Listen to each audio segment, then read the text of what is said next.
અંબિકા તાલુકાના કુમકોતર ગામની સીમમાં ₹2,82,768ના વિદેશી દારૂનો જથ્થો ઝડપી પાડતી સુરત ગ્રામ્ય જિલ્લા એલસીબી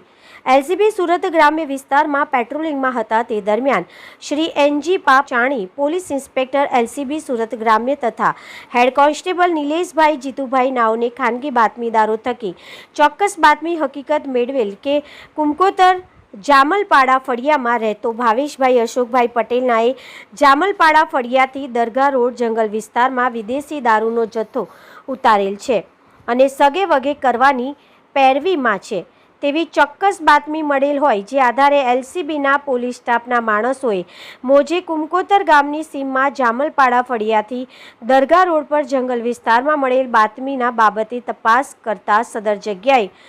જંગલ વિસ્તારમાં ઝાડી ઝાકરામાં ભારતીય બનાવટની વિદેશી દારૂની અલગ અલગ બ્રાન્ડની વિસ્કીની બોટલો તથા ટીન બિયર મળી કુલ બોટલ નંગ 1,644, કુલ કિંમત ₹82,768નો વિદેશી દારૂનો જથ્થો તથા એક access moped number GJ19 BD 0392 મળી આવેલ કબજે કરી વિદેશી દારૂનો જથ્થો મંગાવનાર ભાવેશભાઈ અશોકભાઈ પટેલ રહેઠાણ કુમકોતર ગામ જામલપાડા ફળિયું તાલુકો અંબિકા જિલ્લો સુરત નાવને વોન્ટેડ જાહેર કરેલ છે. બ્યુરો ચીફ હની ખાન.